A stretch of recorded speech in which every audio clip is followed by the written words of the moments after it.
There are many people who have the limitations in their minds, who have lost that fire in their eyes. You aren't given any breaks in life. You make them for yourself. We are all being tested in life. And how you face that test determines the rest of your life. There's a lot of times where I don't know how I'm gonna move forward, but I ask myself one question: can you take another step? And that answer is always yes. Wherever focus goes, energy flows. So why don't we tap into that power now for your business and life? The part of beginning to get unstuck, you've got to decide that the behavior pattern that you have adopted doesn't work for you. You've got to change your strategies, and changing your strategy means reinventing your life, recreating you, and you have the power to do that. You want to take responsibility for your life. You can decide that you're going to change, that you're not going to be a wimp. I got me here, I can get me out of this, and I'm getting out. It's not easy reaching your dreams. It's not easy to achieve a happy and fulfilled life. It's not easy getting up every day, fighting, going through the daily struggles, getting rejected constantly, getting laughed at all the time, going through trials and tribulations, facing the pain of defeat over and over again. It is not easy, but if you do it, it is worth it. See, when people ask you, say, how you doing? Even if you're having some difficult times, say, I'm blessed and highly favored. Because anytime you wake up and you don't have a white chalk outline around your body, it's a great day. You got to tell yourself that no matter what gets in my way, I'm going to keep going. I'm going to keep moving. I'm going to keep winning. I'm going to keep surviving. It's everything that you want, because you went through that pain of that journey. It felt like he wanted to just knock you down and say, you know what? You can't do it. Understand that it's going to be trials and tribulation. That we'll have storms, but they will have sunshine after the rain. But that depends on you and how bad do you truly want it. Nothing in life will hold you back if you trust in yourself and you trust in the process. And at the end of this race, guys, you're going to be more capable. Through that effort, builds the character, the person you want to be at the end. Accept that. And so I say to you, it's possible you can live your dream. If it's becoming a diamond, if it's having more, it's achieving more, it's possible you can live your dream. It's necessary that you have a plan of action, that you're resilient, that you stick to, that you have the vision and never give it up, that you become creative and relentless and keep on coming back again and again and again, and that it's you that you got to take personal responsibility to make it happen. And when life knocks you down, jump back up and say, it's not over until I win.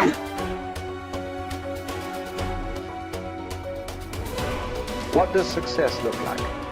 What does it take? A human being has come with such open sense of possibilities. Those who are committed to being successful with whatever they're doing, one important aspect of their life is, that is what gets you across so many lines in our life, so many barriers in our life. This happened in your school, maybe later in your university, later in your work. It's happening to people, maybe not everyone, but to a whole lot of people. Their commitment to success is weak. They want to succeed. They will take 3 steps. Then something little interesting happens here. They will go away here. They will go away there. They will go away there. Hey, I want to live. Their commitment to success is weak. Either situations around them in some way, situations can impede you from doing what you're doing very easily. Many times it happens to everyone. But when this happens, people weaken their commitment for their success. Maybe physically they'll feel a little weak. They will weaken their commitment to success. Maybe their emotions slosh around a little bit. They will weaken their commitment to success. So our commitment to success should not weaken because there is social drama going on, or physiological drama, or psychological drama. Whatever happens, your commitment to success should not weaken. That is what gets you across so many lines in our life, so many barriers in our life. So what does success look like? What does it take? Those who have been very successful, either in music, sport, art, business, spiritual process, doesn't matter what. Those people never know when they ate, when they slept, when they got afternoon rest. I have not seen such a thing in my life. So those who are committed to being successful with whatever they're doing, one important aspect of their life is they're not settling down wherever it's comfortable. Because comfort will happen when they lower you to it very, very comfortable. Have you seen how comfortable they are? Once they're dead, if you throw them there also, they're comfortable. If you lower them, they're comfortable. Right now, it's about ensuring that there is profoundness of experience and there is impactfulness of activity. Because if they had given you a limitless amount of time, you could do all those things, nothing wrong. I'm not against it. But they gave you such a little time with such tremendous potential of being human. That's the problem. If creation had made you like an earthworm, I'm not saying there's anything wrong with it. It is just that it's a unipolar potential. It can only do that much.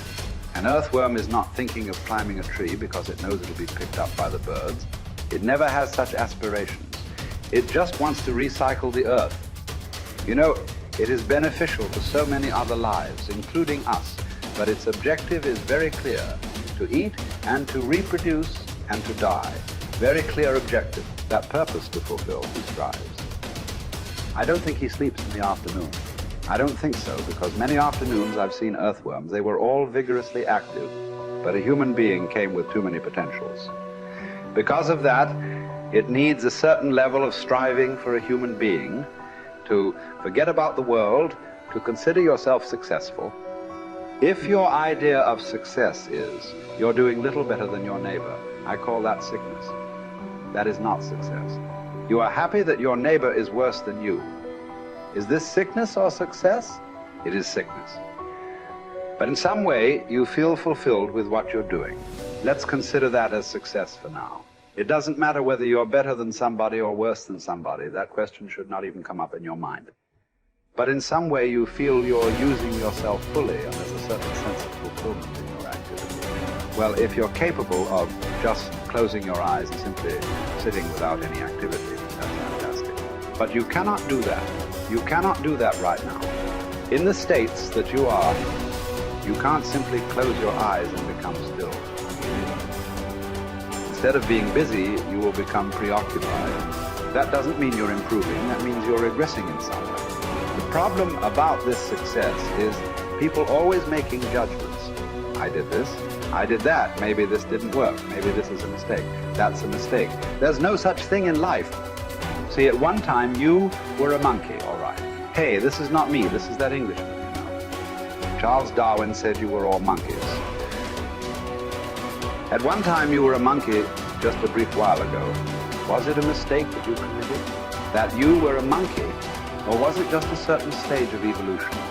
Was it a mistake or was it just a certain stage of evolution? Similarly, since you were born, because as a human being, you're born largely unformed, unlike other creatures.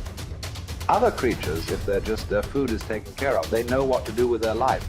Because human being has come with such open sense of possibilities. You come unformed. You don't come fixed. You have to fix yourself.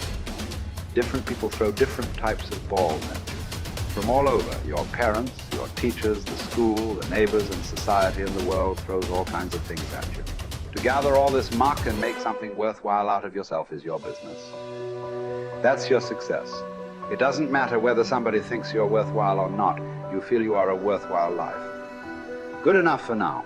World may not recognize. It doesn't matter. But you know you are worthwhile.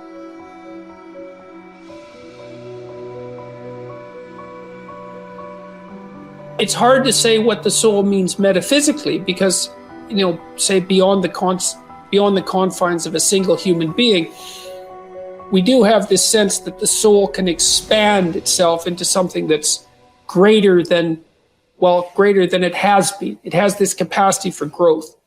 And we do have the sense that the soul can expand itself to the point where it's enlightened, for lack of a better word, that it's working as efficiently as possible to transform everything that's unnecessarily painful and malevolent about the world into what's positive and good.